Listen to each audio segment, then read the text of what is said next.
ठीक है सर, आओ जी, आओ जी, आओ सर। महिलाओं में सभी कार्यकर्ताओं से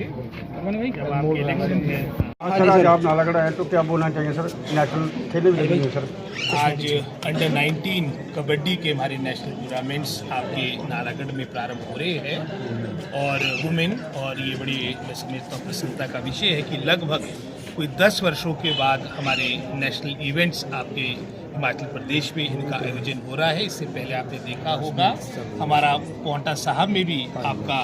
वॉलीबॉल के टूर्नामेंट आपके हुए थे, लगभग 5 वर्ष से वो भी हमारा ये प्रतियोगिता रही है और वर्तमान की प्रतियोगिता भी आपकी 23 तारीख तक रहेगी, जिसका समापन हमारे धनीराम शांडिल जी जो ऑनरेबल हेल्थ मिनिस्टर है और उनके साथ दोनों गेस्ट ऑफ ऑनर्स हमारे राम कुमार चौधरी जी फॉर्मर CPS और हरदीप सिंह बावा जी जो स्थानीय लोकप्रिय विधायक है वो भी उपस्थित रहेंगे। और ये कमिटमेंट दर्शाता है वर्तमान सरकार का जो स्पोर्ट्स को भी बढ़ाने की बात है और इसी दृष्टिकोण से हमने लगभग कोई 10 वर्ष की अवधि के बाद ये हिमाचल प्रदेश में इस तरह की प्रतियोगिता का आयोजन किया है। और नालागढ़ के उपरांत घुमारवीं में भी आपकी सॉफ्ट बॉल के फरवरी के फर्स्ट वीक में जिसका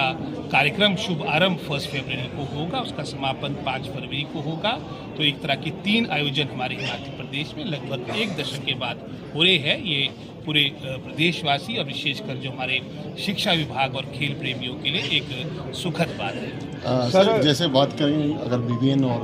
बद्दी और नालागढ़ की, तो कुछ एक स्कूल्स हैं जो अपग्रेड्स होने हैं, तो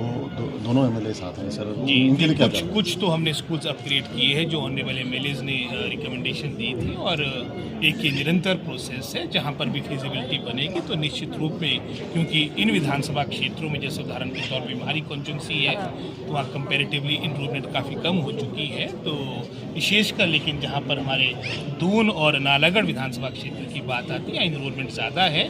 जहाँ पर भी आवश्यकता होगी नीड बेस्ड जहाँ पर स्कूल खोलने की बात होगी उसके लिए निश्चित रूप से सहानुभूतिपूर्वक उन प्रस्ताव पर विचार किया जाएगा। जैसा कि जो रोड में आए हैं कुछ बच्चे स्कूल में खेड़ा स्कूल की बात करें तो उनके जो बच्चे हैं रोड के बीच चीज़ है उसके बारे में बात करें तो फंडिंग कहते हैं सरकार की तरफ से, वो national highway authority of India के साथ भी मामला टेकअप किया जाएगा और अगर वो अपने हाथ खड़े कर देंगे तो निश्चित रूप में मैं समझता हूँ प्रदेश सरकार भी आने वाले बजट में उसके लिए प्रावधान करेगी। सर जैसा कि सरकार सरकारी स्कूलों में काफ़ी, उसके बावजूद भी प्राइवेट स्कूलों को क्यों हमें दी जा रही है सर? इसके ऊपर क्या? उसके बहुत से कारण है, उसमें मात्र मैं समझता हूँ यही नहीं हो सकता जो प्राइवेट स्कूल की आप बात कर रहे हैं, कहीं ना कहीं जो आपका पॉपुलेशन ग्रोथ रेट है वो भी नेगेटिव हो चुका है, वो भी एक कारण है। अगर आप प्राइवेट स्कूल्स की भी इन जनरल जिस तरह से बढ़ोतरी पहले हुआ करती थी वर्तमान वहाँ भी नहीं हो रही है और उसका कारण जैसे मैंने पहले बताया कि यहाँ पॉपुलेशन हिमाचल प्रदेश में आपकी जो जनसंख्या भविष्य में बढ़ती जा रही है,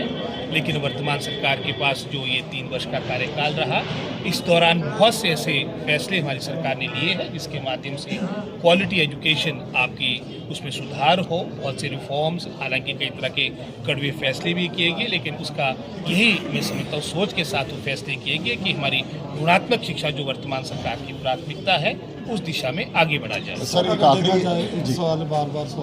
हर साल सवाल आता है, अभी प्राइवेट स्कूलों में मार्च में एडमिशनें होनी है और फीस को लेकर है, क्या सरकार इसके फीस के नियंत्रण के लिए कानून बनाए? उसके लिए अलग से मैं समझता हूँ अथॉरिटी बनी है जहाँ इस तरह की कंप्लेंट्स कोई इस तरह की मैं समझता हूँ कोई इस तरह की आपत्ति आएगी तो निश्चित रूप में प्रशासन विभाग में कार्य करेगा। सर आखिरी मेरा सवाल है कि आने वाले समय में कि शिक्षा नीति के ऊपर क्या जो शिक्षा नीति तो हमारी भारत सरकार की बनी है, नेशनल एजुकेशन पॉलिसी 2020, और निश्चित रूप में एक ही गो में वो इम्प्लीमेंट भी नहीं की जा सकती, लेकिन चरणबद्ध तरीके से हम उसको इम्प्लीमेंट कर रहे हैं। जहाँ आवश्यकता यहाँ की टोपोग्राफी के अनुसार, यहाँ की मैं समझता हूँ लैंडस्केप के अनुसार जहाँ परिवर्तन करने की भी आवश्यकता होगी वो हम हिमाचल प्रदेश के परिवेश में उसको चेंज भी कर रहे हैं, लेकिन निश्चित रूप में आने वाले समय में आपकी in total national education policy को इम्प्लीमेंट किया सर, अगर देखा जाए विपक्ष सरकार को घेरने की तैयारी में है तो आप विपक्ष का काम ही घेरना होता है, वो हम ये आशा